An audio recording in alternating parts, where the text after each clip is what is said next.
നമസ്കാരം. പ്രധാന വാർത്തകൾ. ഓണത്തോടനുബന്ധിച്ച് എക്സൈസ് പരിശോധന ശക്തമാക്കുമെന്ന് എക്സൈസ് മന്ത്രി എം ലിജു. ജില്ലയിലെയും സംസ്ഥാനത്തെയും ഉന്നത എക്സൈസ് ഉദ്യോഗസ്ഥന്മാരുടെ യോഗം വിളിച്ചു ചേർത്ത് നടപടികൾ കാര്യക്ഷമമാക്കിയെന്നും മന്ത്രി.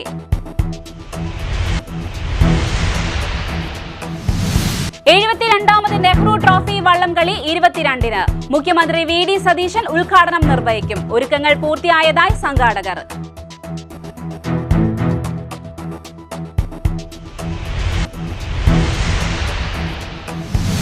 കരുനാഗപ്പള്ളി റെയിൽവേ സ്റ്റേഷനിൽ ബംഗളൂരു കൊച്ചുവേലി സ്പെഷ്യൽ എക്സ്പ്രസ് ട്രെയിനുകൾക്ക് സ്റ്റോപ്പ് അനുവദിക്കണമെന്ന് കെ.സി. വേണുഗോപാൽ എം.പി.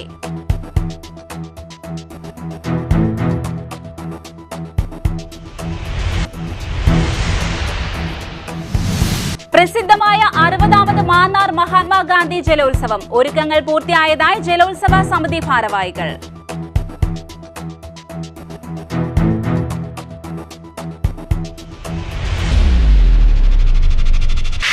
വാർത്തകൾ വിശദമായി. ഓണത്തോടനുബന്ധിച്ച് എക്സൈസ് പരിശോധന ശക്തമാക്കുമെന്ന് എക്സൈസ് മന്ത്രി എം ലിജു CDNet ന്യൂസിനോട് പറഞ്ഞു. ജില്ലയിലെയും സംസ്ഥാനത്തെയും ഉന്നത എക്സൈസ് ഉദ്യോഗസ്ഥന്മാരുടെ യോഗം വിളിച്ചു ചേർത്ത് നടപടികൾ കാര്യക്ഷമമാക്കിയെന്നും മന്ത്രി അറിയിച്ചു. ഓണത്തോടനുബന്ധിച്ച് എക്സൈസ് പരിശോധന ശക്തമാക്കുന്നതുമായി ബന്ധപ്പെട്ട് നടപടി സ്വീകരിച്ചിട്ടുണ്ടെന്ന് എക്സൈസ് സഹകരണ മന്ത്രി എം ലിജു CDNet ന്യൂസിനോട് പറഞ്ഞു. സംസ്ഥാനത്താകമാനം എക്സൈസിൻ്റെ പ്രത്യേക പ്രവർത്തനങ്ങൾ നടന്നു വരികയാണ്. അതായത് ഏറ്റവും ജില്ലയിലെയും സംസ്ഥാനത്തിലെയും ചുമതലയുള്ള എക്സൈസ് ഓഫീസർമാരുടെ സംസ്ഥാനതല യോഗം കഴിഞ്ഞു. ഇപ്പോൾ എല്ലാ ജില്ലകളിലും അതുമായി ബന്ധപ്പെട്ട അനുബന്ധ പ്രവർത്തനങ്ങൾ നടന്നു വരികയാണ്. ജില്ലാതലത്തിലും ഇതുമായി ബന്ധപ്പെട്ട ഉന്നതതല മീറ്റിങ്ങുകൾ കഴിഞ്ഞതിൻ്റെ പ്രവർത്തനത്തിലാണ്. എക്സൈസ് വളരെ മികച്ച രീതിയിലാണ് ഇതുവരെ പ്രവർത്തിച്ചു വരുന്നത്. ഇതുവരെ ആയിരക്കണക്കിന് ലിറ്റർ സ്പിരിറ്റാണ് ഇതിനകം തന്നെ പിടിച്ചെടുത്തത്. നിരവധി വ്യാജമദ്യ ശാലകൾ തന്നെ ഇപ്പോൾ കഴിഞ്ഞ ദിവസങ്ങളിലൊക്കെ കണ്ടത് വ്യാജമദ്യശാലകൾ തന്നെ എക്സൈസ് കസ്റ്റഡിയിലാവുന്നതാണ്. അപ്പോൾ അതോടൊപ്പം ഓപ്പറേഷൻ ശുദ്ധി എന്ന രീതിയിൽ പേരിലെ ഷാപ്പുകളിൽ ഉൾപ്പെടെ വ്യാജ കള്ളുണ്ടോ എന്നുള്ള പരിശോധന നടക്കുന്നുണ്ട്. ഒരു ഭാഗത്ത് മയക്കുമരുന്നെതിരെയുള്ള ഓപ്പറേഷൻ ടണ്ടർ പ്രവർത്തനങ്ങളുണ്ട്. ഓപ്പറേഷൻ ശുദ്ധി എന്ന പ്രവർത്തനത്തിൻ്റെ ഭാഗമായി സ്പിരിറ്റ്, വ്യാജക്കള്ള് തുടങ്ങിയ മേഖലകളിൽ ശക്തമായ പ്രവർത്തനം നടത്തുന്നുണ്ട്. ബാറുകളുടെയും കള്ളുഷാപ്പുകളുടെയും സമയം കൃത്യമായ രീതിയിൽ ക്രമീകരിക്കപ്പെട്ട് ആ സമയത്ത് മാത്രമാണ് ഇത് പ്രവർത്തിക്കുന്നത് എന്ന തരത്തിലുള്ള പ്രവർത്തനങ്ങൾ നടന്നുകൊണ്ടിരിക്കുന്നു. ബെവ്കോ ഔട്ട്ലെറ്റുകളിലും ഒരു റെസ്പോൺസിബിൾ ഡ്രിങ്കിങ് സംസ്കാരം വർദ്ധിപ്പിക്കുന്ന തരത്തിലുള്ള അല്ലെങ്കിൽ അതിനെ പ്രോത്സാഹിപ്പിക്കുന്ന തരത്തിലുള്ള പ്രവർത്തനങ്ങൾ നടന്നുകൊണ്ടിരിക്കുക. നടപടികൾ ശക്തമാക്കുന്നതുമായി ബന്ധപ്പെട്ട് ജില്ലയിലെയും സംസ്ഥാനത്തെയും ഉന്നത ഉദ്യോഗസ്ഥരുടെ യോഗം വിളിച്ചു ചേർത്തിരുന്നു. വ്യാജമദ്യം, മയക്കുമരുന്ന് എന്നിവയുടെ ഉപയോഗവും വിപണനവും തടയാനുള്ള നടപടികളും സ്വീകരിച്ചിട്ടുണ്ട്. കള്ളുഷാപ്പുകളിൽ വരെ പരിശോധന ശക്തമാക്കും. ബീവറേജസുമായി ബന്ധപ്പെട്ട് റെസ്പോൺസിബിൾ ഡ്രിങ്കിംഗ് എന്ന ആശയത്തെ മുൻനിർത്തിയുള്ള പ്രവർത്തനങ്ങൾ നടപ്പാക്കുന്നുണ്ടെന്നും മന്ത്രി പറഞ്ഞു. CDNet news, Kayamkulam. കായംകുളത്തെ തൂണിന്മേലുള്ള ഉയരപ്പാത സംബന്ധിച്ച് അനുകൂല തീരുമാനമാണ് കേന്ദ്ര സർക്കാരിന്റെ ഭാഗത്ത് നിന്ന് പ്രതീക്ഷിക്കുന്നതെന്ന് എക്സൈസ് സഹകരണ വകുപ്പ് മന്ത്രി പറഞ്ഞു. 8 സ്പാനുകളിലുള്ള ഉയരപ്പാത അനുവദിച്ചെങ്കിലും 2.8 കിലോമീറ്ററോളം ഭാഗത്ത് ഉയരപ്പാത വേണമെന്ന ആവശ്യവുമായാണ് താൻ മുന്നോട്ട് പോകുന്നതെന്നും മന്ത്രി പറഞ്ഞു.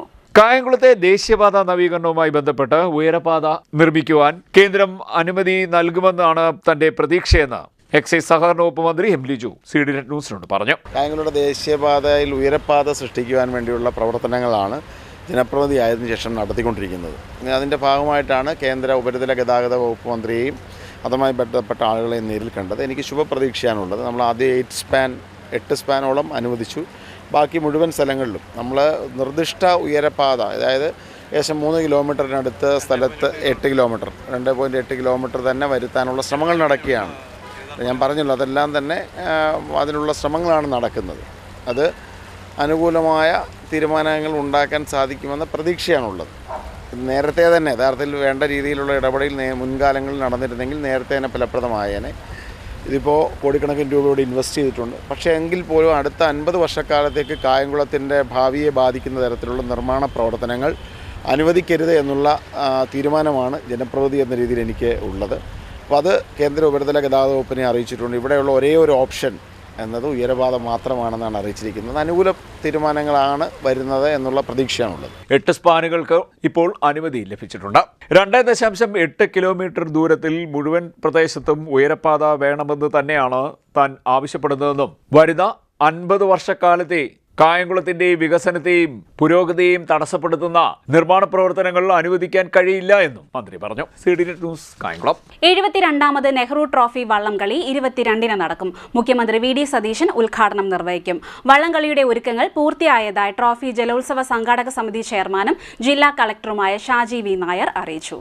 72ാമത് നെഹ്റു ട്രോഫി വള്ളംകളി 22-ാം തീയതി ഉച്ചകഴിഞ്ഞ് 2-ന് ആരംഭിക്കും. മുഖ്യമന്ത്രി VD സതീശൻ ഉദ്ഘാടനം നിർവഹിക്കുമെന്ന് നെഹ്റു ട്രോഫി സംഘാടക സമിതി ചെയർമാനും ജില്ലാ കളക്ടറുമായ ഷാജി V. നായർ, ജില്ലാ പോലീസ് മേധാവി TK വിഷ്ണു പ്രദീപ് എന്നിവർ അറിയിച്ചു. നമ്മുടെ ബഹുമാന്യനായ മുഖ്യമന്ത്രി VD സതീശൻ സാറാണ് ഉദ്ഘാടന കർമ്മം നിർവഹിക്കുന്നത്. അതുകൂടാതെ കേന്ദ്ര ടൂറിസം വകുപ്പ് മന്ത്രി, ക്യാബിനറ്റ് മിനിസ്റ്റർ അദ്ദേഹവും പങ്കെടുക്കുന്നു. ഗജേന്ദ്ര സിംഗ് ഷെഖാവത്ത് പങ്കെടുക്കുന്നുണ്ട്. അതോടൊപ്പം കർണാടക മുഖ്യമന്ത്രി ശിവകുമാർ സാറും നമ്മുടെ ഈ പറഞ്ഞ ചടങ്ങിൽ പങ്കെടുക്കുന്നുണ്ട്. മാത്രമല്ല കേരളത്തിലെ മറ്റ് ആഭ്യന്തരമന്ത്രി ഉൾപ്പെടെയുള്ള ആഭ്യന്തരമന്ത്രി, ലിജു മിനിസ്റ്റർ, അതുപോലെ ടൂറിസം മിനിസ്റ്റർ, അതുപോലെ മുൻ മിനിസ്റ്റർമാർ പങ്കെടുക്കുന്നുണ്ട്. നമ്മുടെ ജില്ലയെ പ്രതിനിധീകരിക്കുന്ന എല്ലാ MLA-മാരും MP-മാരും പങ്കെടുത്തുകൊണ്ടാണ് ഈ പരിപാടി സംഘടിപ്പിച്ചിട്ടുള്ളത്. 1700ഓളം പോലീസ് ഉദ്യോഗസ്ഥരെയാണ് വിന്യസിക്കുന്നത്. ഏകദേശം 16 സെക്ടറുകളായിട്ട് 22 DYSP-മാരുടെ 45ഓളം ഇൻസ്പെക്ടർമാരുടെയും കീഴിൽ 1700ഓളം പോലീസ് ഉദ്യോഗസ്ഥരെ വിന്യസിക്കുന്നതാണ്. ഇതുമായിട്ട് ബന്ധപ്പെട്ടിട്ട് 50ഓളം ബോട്ടുകളിലായിട്ടും ജനങ്ങളുടെ സുരക്ഷ ഉറപ്പുവരുത്തുന്നതിനും ഈ മത്സരങ്ങളുടെ മറ്റ് കൺട്രോളിങ്ങിനൊക്കെ ആയിട്ട് 50ഓളം ബോട്ടുകളിൽ പോലീസിന്റെ ഡിപ്ലോയ്മെന്റ് ഉണ്ടാവുന്നതാണ്. കേന്ദ്ര ടൂറിസം വകുപ്പ് മന്ത്രി ഗജേന്ദ്ര സിംഗ് ഷെഖാവത്ത്, കർണാടക മുഖ്യമന്ത്രി DK ശിവകുമാർ, ആഭ്യന്തരമന്ത്രി രമേശ് ചെന്നിത്തല, ജില്ലയുടെ ചുമതലയുള്ള സഹകരണ എക്സൈസ് വകുപ്പ് മന്ത്രി M. ലിജു, ടൂറിസം വകുപ്പ് മന്ത്രി PC Vishnunath, deputy speaker Shanimol Usman, ജില്ലയിലെ MP-മാരായ KC വേണുഗോപാൽ, കൊടിക്കുന്നിൽ സുരേഷ്, ജില്ലയിൽ നിന്നുള്ള MLA-മാർ, മറ്റ് ജനപ്രതിനിധികൾ തുടങ്ങിയവർ വള്ളംകളിയുടെ ഉദ്ഘാടന ചടങ്ങിൽ പങ്കെടുക്കും. വള്ളംകളിക്കുള്ള എല്ലാ ഒരുക്കങ്ങളും പൂർത്തിയായിട്ടുണ്ടെന്നും ജില്ലാ കളക്ടർ അറിയിച്ചു. ഇത്തവണ ആദ്യമായി നെഹ്റു ട്രോഫി ജലമേള വർണ്ണാഭമാക്കാനും പ്രൊഫഷണൽ സമീപനത്തോടുകൂടി നടപ്പാക്കാനും ഇവന്റ് മാനേജ്മെന്റ് ഗ്രൂപ്പിനെ ഏൽപ്പിച്ചിട്ടുണ്ട്. എല്ലാവിധ സുരക്ഷാ ക്രമീകരണങ്ങളും ഉറപ്പാക്കിയായിരിക്കും വള്ളംകളി നടത്തുക. ആദ്യമായി നെഹ്റു ട്രോഫി വള്ളംകളിക്ക് ഒരു കളർ തീമും അവതരിപ്പിച്ചിട്ടുണ്ട്. ടിക്കറ്റ് വിൽപ്പനയിൽ ഇക്കുറി വൻ വർധനവാണ് ഉണ്ടായിരിക്കുന്നതെന്നും സംഘാടകർ അറിയിച്ചു. നെഹ്റു ട്രോഫി ജലോത്സവത്തോടനുബന്ധിച്ച് നടനും ഗായകനുമായ വിനീത് ശ്രീനിവാസൻ ഉൾപ്പെടെയുള്ള പ്രമുഖർ നേതൃത്വം നൽകുന്ന വിവിധ സാംസ്കാരിക പരിപാടികളും സംഘടിപ്പിച്ചു. പബ്ലിസിറ്റി കമ്മിറ്റിയുടെ നേതൃത്വത്തിൽ ഭാഗ്യജന്യത്തിന്റെ പ്രകാശനം KC വേണുഗോപാൽ MP നിർവഹിച്ചതോടെയാണ് പരിപാടികൾക്ക് തുടക്കമായത്. വള്ളംകളിയുടെ ബോണസിലും മെയിൻ്റനൻസ് ഗ്രാൻഡിലും സമ്മാനത്തുകയിലും വൻ വർധനവാണ് വരുത്തിയിട്ടുള്ളത്. ബോണസും മെയിൻ്റനൻസ് ഗ്രാൻഡും 25% വർദ്ധിച്ചപ്പോൾ സമ്മാനത്തുക ഒന്നാം സ്ഥാനക്കാർക്ക് 2 ലക്ഷം രൂപയിൽ നിന്നും 25 ലക്ഷം രൂപയാണ് വർദ്ധിപ്പിച്ചിട്ടുള്ളത്. ഇതിന് വലിയ തുക കണ്ടെത്തേണ്ടതായി വരുന്നുണ്ട്. 2.80 കോടി രൂപ ബോണസും പ്രൈസ് മണിയും നൽകാൻ മാത്രം ആവശ്യമുണ്ട്. 6 കോടി രൂപയുടെ ബജറ്റാണ് ഇത്തവണ പാസാക്കിയിട്ടുള്ളത്. സംസ്ഥാന സർക്കാർ ചരിത്രത്തിലാദ്യമായി 2 കോടി രൂപയാണ് ഗ്രാന്റ് പ്രഖ്യാപിച്ചിരിക്കുന്നത്. കഴിഞ്ഞ വർഷം കേന്ദ്ര ടൂറിസം ഗ്രാന്റും ലഭിച്ചിരുന്നു. വള്ളംകളിയുമായി ബന്ധപ്പെട്ട് ശക്തമായ സുരക്ഷാ സംവിധാനങ്ങളാണ് ഏർപ്പെടുത്തിയിരിക്കുന്നതെന്ന് ജില്ലാ പോലീസ് മേധാവിയും അറിയിച്ചു. CDNet news, Kayamkulam. ചക്കുളത്തുകാവ് ശ്രീ ഭഗവതി ക്ഷേത്രത്തിൽ എല്ലാ വർഷവും നടത്തിവരാറുള്ള ചക്കുളത്തമ്മ നൃത്ത സംഗീതോത്സവം ഈ വർഷം ഒക്ടോബർ 10-ന് ശനിയാഴ്ച ആരംഭിച്ച് 21 ബുധനാഴ്ച സമാപിക്കും. നൃത്ത സംഗീതോത്സവത്തിൽ പങ്കെടുക്കാൻ ആഗ്രഹിക്കുന്ന കലാകാരന്മാർ സെപ്റ്റംബർ 20-ന് മുൻപ് പേര് രജിസ്റ്റർ ചെയ്യണമെന്ന് കാര്യദർശി മണിക്കുട്ടൻ നമ്പൂതിരി അറിയിച്ചു. ചക്കുളത്തുകാവ് ശ്രീ ഭഗവതി ക്ഷേത്രത്തിൽ എല്ലാ വർഷവും നടത്തി വരാറുള്ള ചക്കുളത്തമ്മ നൃത്ത സംഗീതോത്സവം ഈ വർഷം ഒക്ടോബർ 10-ന് ശനിയാഴ്ച ആരംഭിച്ച് 21-ന് ബുധനാഴ്ച സമാപിക്കുമെന്ന് ക്ഷേത്രാധികൃതർ അറിയിച്ചു. നൃത്ത സംഗീതോത്സവത്തിൽ പങ്കെടുക്കാൻ ആഗ്രഹിക്കുന്ന കലാകാരന്മാർ സെപ്റ്റംബർ 20-ന് മുൻപ് പേര് രജിസ്റ്റർ ചെയ്യണമെന്ന് കാര്യദർശി മണിക്കുട്ടൻ നമ്പൂതിരി അറിയിച്ചു. ഒക്ടോബർ 10-ന് രാവിലെ 9 മണിക്ക് മുഖ്യ കാര്യദർശി രാധാകൃഷ്ണൻ നമ്പൂതിരി ഭദ്രദീപം കൊളുത്തി ചടങ്ങുകൾക്ക് തുടക്കം കുറിക്കും. സംഗീതാരാധനയ്ക്ക് പുറമെ നൃത്തം, ഭരതനാട്യം, കഥകളി, ഓട്ടൻതുള്ളൽ, തിരുവാതിര, പാഠകം, ചാക്യാർകൂത്ത്, ഉപകരണ സംഗീതം തുടങ്ങി വിവിധ ക്ഷേത്ര കലാരൂപങ്ങൾ അരങ്ങേറും. എല്ലാ ദിവസവും വൈകിട്ട് കേരളത്തിന് അകത്തും പുറത്തും നിന്നുമുള്ള പ്രഗത്ഭ സംഗീതജ്ഞരുടെ സംഗീതാരാധന നടക്കും. ദീപാരാധനയ്ക്ക് ശേഷം നൃത്തപരിപാടിയും ഉണ്ടാകും. വിജയദശമി ദിവസമായ ഒക്ടോബർ 21-ന് കുട്ടികളെ എഴുത്തിനിരുത്തുന്ന വിദ്യാരംഭ ചടങ്ങുകളും ക്ഷേത്രത്തിൽ വിപുലമായ രീതിയിൽ ക്രമീകരിച്ചിട്ടുണ്ടെന്ന് ക്ഷേത്ര ഭാരവാഹികൾ പറഞ്ഞു. CDNet news, Harippad. കായംകുളം നഗരത്തിന്റെ മുഖച്ഛായ മാറ്റുന്ന ട്രാവൽ ഹബ്ബായി KSRTC സ്റ്റാൻഡിനെ മാറ്റുമെന്ന് മന്ത്രി M. ലിജു പറഞ്ഞു. മികച്ച കൊമേഴ്സ്യൽ സംവിധാനവുമായി ഉയർത്താവുന്ന പശ്ചാത്തല സൗകര്യം പരമാവധി പ്രയോജനപ്പെടുത്തും. ഇതിനായി ടെൻഡർ പൂർത്തിയാക്കി നിർമ്മാണത്തിലേക്ക് കടക്കാനിരിക്കുന്ന പദ്ധതി പുനഃപരിശോധിക്കുമെന്ന് മന്ത്രി M. ലിജു വ്യക്തമാക്കി. ബസ് സ്റ്റാൻഡ് സന്ദർശിച്ച ശേഷം മാധ്യമങ്ങളോട് സംസാരിക്കുകയായിരുന്നു അദ്ദേഹം. കായംകുളം നഗരത്തിന്റെ മുഖച്ഛായ മാറ്റുന്ന ട്രാവൽ ഹബ്ബായി KSRTC ബസ് സ്റ്റേഷനെ മാറ്റുമെന്ന് മന്ത്രി M. ലിജു പറഞ്ഞു. മികച്ച കൊമേഴ്സ്യൽ സംവിധാനമായി ഉയർത്താവുന്ന പശ്ചാത്തല സൗകര്യം പരമാവധി പ്രയോജനപ്പെടുത്തും. ഇതിനായി ടെൻഡർ പൂർത്തിയായി നിർമ്മാണത്തിലേക്ക് കടക്കാനിരിക്കുന്ന പദ്ധതി പുനഃപരിശോധിക്കുമെന്നും മന്ത്രി വ്യക്തമാക്കി. കേരളത്തിൽ തന്നെ KSRTCക്ക് ഏറ്റവും കൂടുതൽ സ്ഥലമുള്ള കായംകുളത്താണ് നഗരഹൃദയത്തിലെ 4.5 ഏക്കർ സ്ഥലം പരമാവധി ഉപയോഗപ്പെടുത്തുന്ന തരത്തിൽ പദ്ധതി പുതുക്കാൻ തീരുമാനിക്കുന്നത്. കേരളത്തിൽ തന്നെ KSRTCക്ക് ഏറ്റവും കൂടുതൽ സ്ഥലമുള്ള ബസ് സ്റ്റാൻഡ് കായംകുളം ബസ് സ്റ്റാൻഡാണ്. ഏകദേശം 4.5 ഏക്കർ സ്ഥലം ഈ നഗരത്തിൻ്റെ ഹൃദയത്തിലുണ്ട്. ഈ ഒരു ബസ് സ്റ്റാൻഡ് സ്പേസിനെ ഏറ്റവും ഫലപ്രദമായി ഉപയോഗിക്കണം എന്നുള്ള നിർദ്ദേശം ജനങ്ങളുടെ ഭാഗത്തുനിന്ന് പലതവണ ഉയർന്നു വന്നു. എനിക്ക് തന്നെ നിരവധി നിവേദനങ്ങൾ ലഭിച്ചിട്ടുണ്ട്. ഇവിടെയുള്ള ഏറ്റവും പ്രധാനപ്പെട്ട ഒരു പരാതി നിലവിലുള്ള ബസ് സ്റ്റാൻഡിൻ്റെ പ്ലാൻ അത് ഇതിൻ്റെ ഈ KSRTCയുടെ സ്പേസിനെ വേണ്ടത്ര ഫലപ്രദമായി ഉപയോഗപ്പെടുത്തുന്നല്ലെന്നും അശാസ്ത്രീയമാണെന്നും എന്നുള്ള അഭിപ്രായം ജനങ്ങൾക്കിടയിലുണ്ട്. മാത്രമല്ല KSRTC ജീവനക്കാരിൽ തന്നെ അവരും അഭിപ്രായപ്പെടുന്ന ഇത്രയും വിശാലമായ ഒരു സ്പേസിനെ ഫലപ്രദമായി ഉപയോഗപ്പെടുത്തിയാൽ നല്ല രീതിയിൽ കൊമേഴ്ഷ്യൽ സ്പേസായും മറ്റു തരത്തിലുമൊക്കെ ഉപയോഗപ്പെടുത്തി കായംകുളത്തിന്റെ ഒരു നഗരത്തിന്റെ ഒരു ഏറ്റവും മികച്ച ഒരു സ്പേസായി ഏറ്റവും മികച്ച ഒരു സ്ഥലമായി ഇത് മാറുമെന്നാണ്. അത് പരിശോധിക്കാൻ വേണ്ടിയാണ് ഇപ്പോൾ ഇവിടെ എത്തിയത്. ഇവിടെ നിലവിൽ കുറേ പണം ഇതിനുവേണ്ടി ഇൻവെസ്റ്റ് ചെയ്തിട്ടുണ്ട്.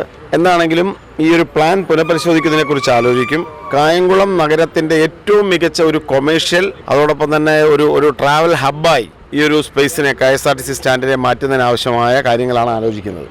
സാങ്കേതിക കാര്യങ്ങൾ കൂടി ക്ലിയർ ചെയ്ത് ഈ ഒരു സ്പേസിനെ ഏറ്റവും നന്നായി ഉപയോഗപ്പെടുത്തി കായംകുളത്തുകാർക്ക് ഒരു അഭിമാന സ്ഥലമായി കായംകുളം KSRTC ബസ് സ്റ്റാൻഡ് മാറ്റാൻ ശ്രമിക്കുകയാണ്. അതൊന്നും ഇപ്പോൾ നമുക്ക് പറയാൻ പറ്റില്ല. പക്ഷേ എങ്കിലും കൊമേഴ്ഷ്യൽ സ്പേസ് ആവശ്യമാണ്. ഏറ്റവും മികച്ചൊരു ബസ് സ്റ്റേഷൻ ആവശ്യമാണ്. കൂടാതെ ഒരു ആധുനികമായ വർക്ക്ഷോപ്പ് ഈ പ്രദേശത്ത് ആവശ്യമാണ്. ഫ്യൂവലിംഗ് സെൻ്ററുകൾ ആവശ്യമാണ്. ഈ സ്ഥലം ഉപയോഗപ്പെടുത്തി കഴിഞ്ഞാൽ വളരെ കൃത്യമായ താമസ സൗകര്യങ്ങൾ ഉൾപ്പെടെയുള്ള കാര്യങ്ങൾ കായംകുളത്തിന് പ്രയോജനപ്രദമാകുന്ന രീതിയിൽ അങ്ങനെ ഒരു വലിയ ഒരു കൊമേഴ്ഷ്യൽ വളരെ മികച്ചൊരു ഹബ്ബായി ഒരു ട്രാവൽ ഹബ്ബായി ഇതിനെ മാറ്റണമെന്നാണ് ആഗ്രഹിക്കുന്നത്. അല്ലാതെ അതിനെക്കുറിച്ച് പഠിക്കുകയാണ്. കാരണം ഇത് അശാസ്ത്രീയമാണെന്നുള്ള അഭിപ്രായമാണ് ഉയർന്നിരിക്കുന്നത്. കാരണം ഇത്രയും വലിയൊരു സ്പേസ് 4.5 ഏക്കറിൻ്റെ ഇത്രയും വിശാലമായ ഒരു സ്പേസ് വേണ്ടത്ര ഉപയോഗപ്പെടുത്താതെ ആണ് എന്നുള്ളൊരു അഭിപ്രായമുണ്ട്. ഇപ്പം നമ്മൾ മറുപടി പറയേണ്ടത് സാങ്കേതിക വിദഗ്ധരാണ്. എനിക്കിപ്പോൾ കിട്ടിയ നിർദ്ദേശങ്ങളനുസരിച്ച് ഞാൻ പരിശോധിച്ചു എന്നുള്ളത് മാത്രമേ ഉള്ളൂ.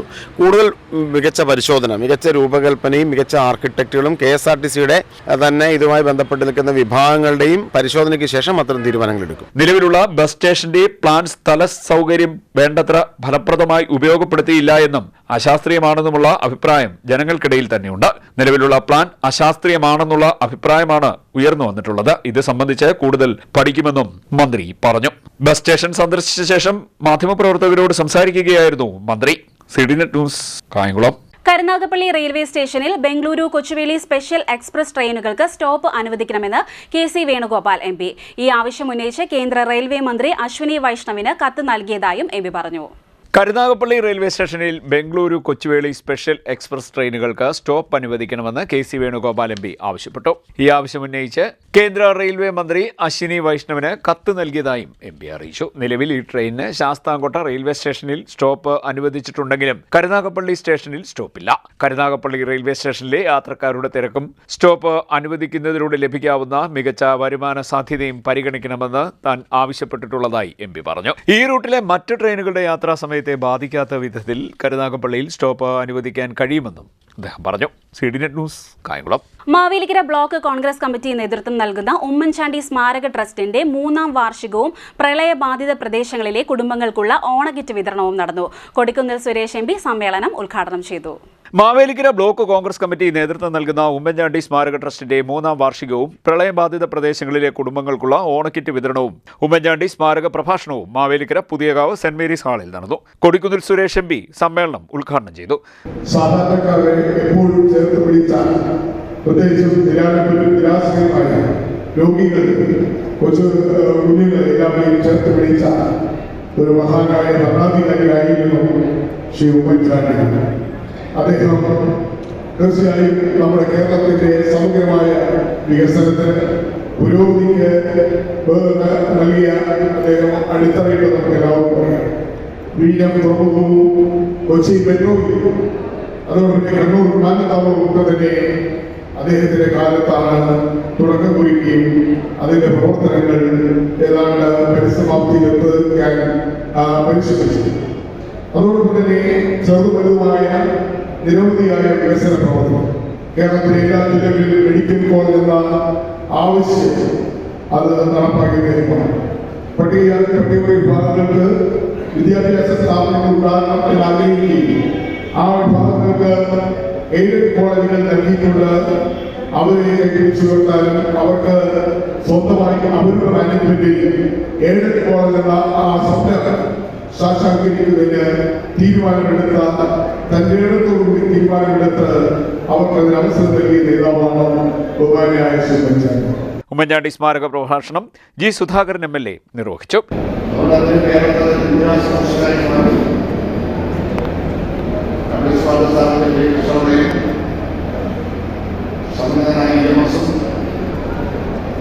ഒക്കെ ഉള്ള ആ ലൈനിൽ ഉമ്മൻചാണ്ടി എടുക്കുകയാണ്.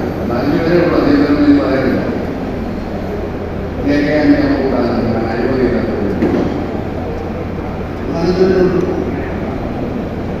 ഈ നിലയിലുണ്ടാണ് പല മഹാന്മാരൊക്കെ ഉണ്ട്. അതാണ് ഉമ്മൻചാണ്ടിയുടെ പ്രത്യേകത. ഇത്തരത്തിലുള്ള സൗഹൃദം, സ്നേഹം, കക്ഷി രാഷ്ട്രീയം നോക്കാതെ ആളുകൾ നിവേദനങ്ങൾ പാസ്സാക്കുന്നത് ചരിത്രം സൃഷ്ടിച്ചിരിക്കാൻ 100 ദിവസം വേണമെന്നാണ് അദ്ദേഹത്തെ പര്യടനം. അതുപോലെ ചരിത്രമാണ് ഒരു മുഖ്യമന്ത്രി 100 ദിവസക്കാലം. മറിയാമ്മ ഉമ്മൻചാണ്ടി ഓണക്കിറ്റുകളുടെ വിതരണ ഉദ്ഘാടനം നിർവഹിച്ചു. ബ്ലോക്ക് കോൺഗ്രസ് പ്രസിഡന്റ് അനി വർഗീസ് അധ്യക്ഷനായി. DCC vice president advocate KR Muraleedharan, നഗരസഭാ chairperson Lalitha Ravindranath, vice chairman K Gopan, Nooranad block Congress president G Hariprakash, Sajeev Prayikkara, Muthara Raj, Mathew Kandathil എന്നിവർ സംസാരിച്ചു. മാവേലിക്കര ബ്ലോക്ക് കോൺഗ്രസ് കമ്മിറ്റി ഭാരവാഹികളും പങ്കെടുത്തു. CDNet news Mavelikkara. തന്റെ ജന്മദിനാഘോഷം തെരുവിൽ സംഘടിപ്പിച്ച് 2 കുടുംബങ്ങൾക്ക് തണലായി മാറാൻ ഒരുങ്ങുകയാണ് ജീവകാരുണ്യ പ്രവർത്തകനായ ഹരിപ്പാട് കരുതൽ ഉച്ചയൂണ് കൂട്ടായ്മ ചെയർമാൻ ഷാജി K ഡേവിഡ്. പാലട പായസ ചലഞ്ച് എന്ന പേരിൽ നടത്തുന്ന ജന്മദിനാഘോഷത്തിൽ നിന്ന് ലഭിക്കുന്ന തുക 2 കുടുംബങ്ങൾക്കായി കൈമാറുമെന്ന് ഷാജി K ഡേവിഡ് പറഞ്ഞു. തെരുവിൽ ജന്മദിനാഘോഷം സംഘടിപ്പിച്ച് 2 കുടുംബങ്ങൾക്ക് തണലായി മാറാനൊരുങ്ങുകയാണ് ജീവകാരുണ്യ പ്രവർത്തകനായ ഷാജി K ഡേവിഡ്. ഹരിപ്പാട് കരുതൽ ഉച്ചയൂണ് കൂട്ടായ്മ ചെയർമാൻ ഷാജി K ഡേവിഡ് തന്റെ ജന്മദിന ആഘോഷം പാലട പായസ ചലഞ്ചായി നടത്താനാണ് തീരുമാനിച്ചിരിക്കുന്നത്. ജന്മദിനാഘോഷത്തിൽ നിന്നും ലഭിക്കുന്ന തുക 2 കുടുംബങ്ങൾക്ക് കൈമാറും. ഒരേ വർഷം സഹോദരനും പിതാവും നഷ്ടപ്പെട്ട 20 വയസ്സുള്ള 1ാം വർഷ നഴ്സിംഗ് വിദ്യാർത്ഥിനിക്കും ഇഴഞ്ഞ ലോട്ടറി വിൽപ്പന നടത്തുന്ന അശോകനും സഹായമെത്തിക്കാനായാണ് ഇത്തവണ ജന്മദിനം മാറ്റിവെക്കുന്നതെന്ന് ഷാജി K ഡേവിഡ് പറഞ്ഞു. കഴിഞ്ഞ ഏതാനും വർഷമായി ഷാജി K ഡേവിഡ് തന്റെ ജന്മദിന ആഘോഷം അശരണർക്ക് സഹായം നൽകുന്നതിനായി തെരുവിലാണ് ആഘോഷിക്കുന്നത്. ജന്മദിന ആഘോഷങ്ങളിൽ നിന്ന് ലഭിക്കുന്ന തുകയും സമ്മാനങ്ങളും അവശത അനുഭവിക്കുന്ന കുടുംബങ്ങൾക്ക് തണലേകാനായി കൈമാറും. ജോഷുമാർ ഇഗ്നാത്യോസ് ഉൾപ്പെടെ പ്രമുഖർ പിറന്നാൾ ആഘോഷത്തിൽ പതിവായി പങ്കെടുക്കാറുണ്ട്. ഇത്തവണ ഓഗസ്റ്റ് 24-ന് കാർത്തികപ്പള്ളി ജംഗ്ഷനിലാണ് തന്റെ ജന്മദിന ആഘോഷം സംഘടിപ്പിക്കുന്നത്. CDNet news Harippad. ഇനി ഒരു ഇടവേള.